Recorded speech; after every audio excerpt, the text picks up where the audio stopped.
Hey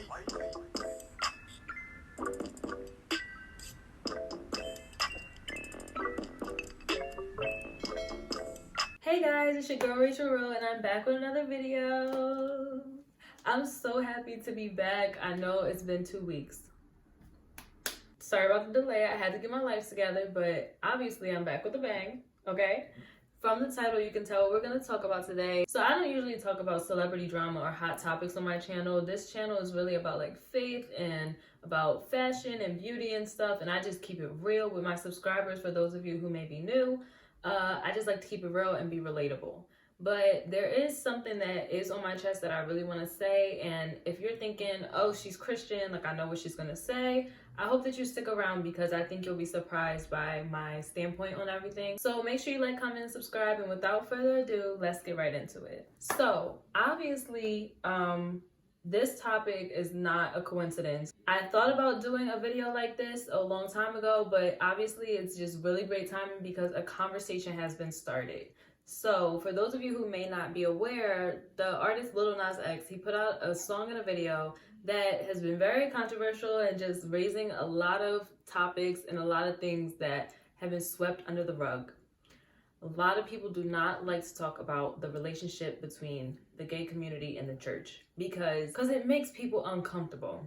But let's talk about it because those things that you sweep under the rug are people with feelings and emotions. I want to speak up. I'm not on sides. I'm on assignment, okay? God woke me up at 4 a.m. to tell me what he wanted me to say today, and that is all I'm going to say. I'm not defending anybody or bashing anybody. I just want to say the facts and clear God's name because God did not say that. God said, y'all better keep me out y'all business. So first and foremost, I just want to say that a lot of people are upset right now with Lil Nas X, and I am not going to say that I agree with what he did. But what I will say is that what he did was not random. He did not just wake up and choose Satan, okay? Let it be known that I know what his message was. I'm not one of those people that's like, he did this and he was trying to disrespect the church. He made it clear what his message was. He said, Christians told me I'm going to hell, so I might as well go. In his video, he literally had the imagery of him descending from heaven to hell on a stripper pole. So initially, yes, I was shocked. I was a little bit like put off. I was uncomfortable. It's definitely something that I was like, what is going on? That was my initial reaction. But when God woke me up, he reminded me of this thing that my mom taught me about, and that's trauma-informed care. Shout out to my amazing mother. She taught me that instead of looking at someone and saying what's wrong with them, ask yourself what happened to them. What happened to them to make them react like this? Because a lot of people think that Lil Nas X just woke up and randomly chose to do this, but the truth is he was not acting. He was reacting. And the deeper meaning behind everything that he did was that he was hurt, and so he wanted to hurt the Christian community. How do you hurt a community? You attack their ideology. So that's why he used the symbols in the video to let Christians know, listen, y'all want to say I'm going to hell, then I'm going to go to hell. Would I go to that extreme? I don't know, because I don't know what it feels like to be an openly gay black man in America. Period. Okay? So for those of you who are like, ooh, Rachel, don't do that. Don't say that. Those Christians that are like shying back and saying like, this is not godly, God could not have woke you up to say this. I'm gonna give you the receipts, the proof. I got the receipts from the Bible, and we're gonna get into this thing because we're not sweeping this under the rug this time. We're gonna talk about it. We're gonna talk about it loudly. We're gonna talk about it clearly. We're gonna make sure that everybody is heard. First, let's talk about love. Think about all the scriptures that you've heard about love. God said in his word, love thy neighbor as thyself. He said, stand up for those who are oppressed. Not love thy Christian neighbor as thyself, not love thy straight neighbor as thyself, not love thy democratic neighbor as thyself. Love thy neighbor as thyself, period. Because none of us are without sin, and I'm going to touch on that. But I just want to start with love because that's one thing that a lot of people aren't reacting with. A lot of people are reacting out of anger and uproar and things like that. But I just want to say, me as a Christian, if you are a gay person, I love you. God loves you. You're not going to hell. I love Lil Nas X. I don't know him personally, but I love him and I was sad for him and I wanted to pray for him and I have prayed for him. I don't want people to turn away from God because God's people told them that God turned away from them first, because it's not true. God does not hate gay people and he never said gay people were going to hell. That's something that Christians said. For those of you who have a problem with me saying that, let's go to the receipts, okay? Let's go to the Bible and talk about love. So, 1 John 4:7. Dear friends, let us continue to love one another, for love comes from God. Anyone who loves is a child of God and knows God. But anyone who does not love does not know God, for God is love. Let's go to 1 Corinthians 13:1. If I speak in the tongues of man or of angels, but do not have love, I am only a resounding gong or a clanging cymbal.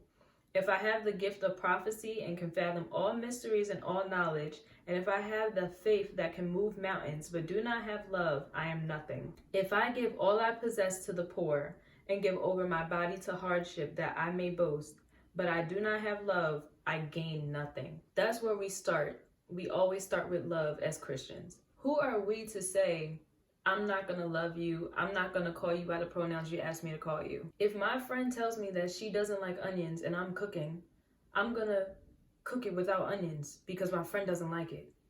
So if a gay person tells me that they want to be called by a different pronoun, I'm going to call them that out of love. No, that's not a betrayal of God because God told us to love. He said love covers a multitude of sins. So at the end of the day, if someone asks you to do something, you should be responding out of love. They're not asking you to go and have sex with someone of the same sex. What they're asking you to do is to respect them, to recognize them, and to acknowledge them. Okay? Now, I know there's still some Christians whose chests are still puffed up.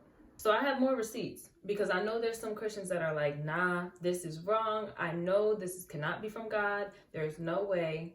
You still need more convincing? Then here we go. Now, let's talk about why there is this kind of uncomfortable feeling when it comes to talking about homosexuality in the church. The reason why there is this discomfort is because the Bible does say that homosexuality is a sin.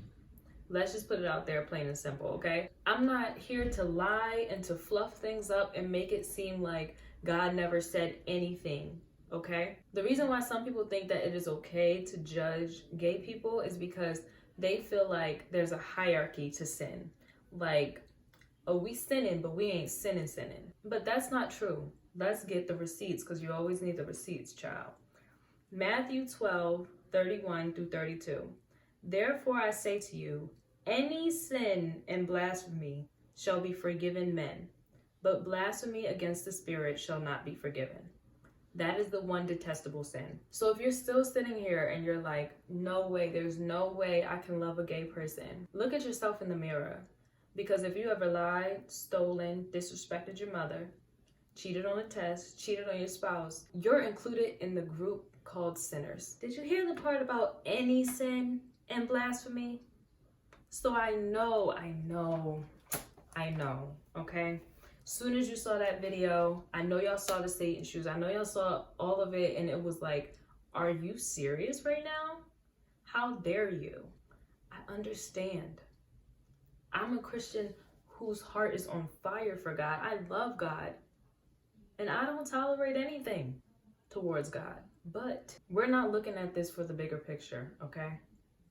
Because God is crying out that his children are hurting. We as Christians don't have time to be upset or offended, okay? That's our human reaction. We need to be praying so that we can respond in love. Because at the end of the day, souls are on the line. There's people who are turning away from God at this very moment because they feel like there's no one who understands their pain. They see Lil Nas X going to an extreme, right? I'm never saying that what he's doing is right. But what I'm saying is he's going to an extreme, but they can relate to him.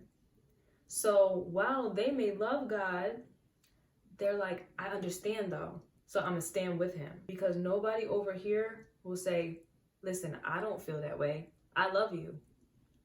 People are just throwing stones, okay? Throwing stones. Glad we got on the topic. So if you think that the fact that homosexuality is a sin is a reason why you're able to condemn Lil Nas X or anybody in the gay community. Here's a story for you.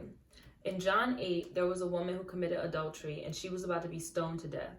At the moment that she was about to be stoned, Jesus was there, and the Pharisees asked him, Jesus, this woman is an adulterer. The law of Moses said we should stone her. What do you say? And Jesus got down on the ground and he started to write in the dust with his hand. And they kept asking him, and the Bible even says they were trying to trick him because he's the Son of God. He's supposed to be about love, but the law of Moses said to stone her, right? Jesus said, okay, but the one without sin cast the first stone. And one by one, each and every one of those people started to peel off and they started to leave until it was just her and Jesus. And he said, wow, no one is around to condemn you, not even me. Go and sin no more. So if you think that your job as a Christian is to be one of the hecklers in the crowd saying, he's so disrespectful, yeah, cancel him. That's not supposed to be our response. As Christians, we're supposed to model Christ. And so we should have the reaction that Christ had. We should be stopping the stoning. We shouldn't be participating in it. Okay? So before you get haughty and you feel all, oh, I sin, but I don't do that sin. You got to look at yourself and say, am I representing Christ though? How many souls do you save by saying cancel him? None. What I heard God telling me to tell all of you today is that we need to represent Christ better. Because at the end of the day, it's not out of nowhere that he got this idea to call out Christian ideology. He's not the first gay person who feels this way about Christians. Let's stop pretending. We have all seen that gay cousin who has been pushed out the family. We've all seen that gay church member that church members made so uncomfortable that they left and the church members felt like, oh, well, he left. No, you made him uncomfortable so that he would leave so you didn't have to kick him out and be the bad guy. And that's what the problem is. The problem is many of us, not all of us, have treated gay people as if they are we don't talk about that. Imagine what it feels like to be the person in your family that everyone openly shames. People are ashamed of and pushed to the side and ignore. Imagine how you would feel. So you can't be mad when the child who never was shown love comes and burns the village. Because nobody showed that child love and said, listen, I accept you. I may not agree with what you do, and that's okay, but I accept you. Because too many times as Christians, we treat some sins like they're okay and some sins like they're not. You can't cast out a child who is homosexual and refuse to meet their partner when you let your heterosexual child come in with the partner they're having premarital sex with. You can't do that. You can't condemn a homosexual person and watch lesbian porn. We have to be real about it, okay? So at the end of the day, you have to see what we look like. We have to stop and realize that the only perfect person who walked this earth was Jesus Christ. And we have been charged to walk like he did. In our very imperfect way, we have been charged to love one another. And that's what we need to do, period. So I hope that as Christians, we can try to be more open and accepting. And for the Christians who are open and accepting, I hope you stayed and watched this video. I hope you ain't feel attacked because you're doing what you're supposed to do. But for those of you who are still having a closed heart towards homosexual people, towards the LGBTQ community, I just want you to stop and think for a second. Am I watching while the family gives side eyes and makes comments like, oh, we don't talk about that. He'll get over it. Yeah, we're just waiting that out until that's over. Am I participating in the stoning, or am I being Christ-like and saying, listen, I love you.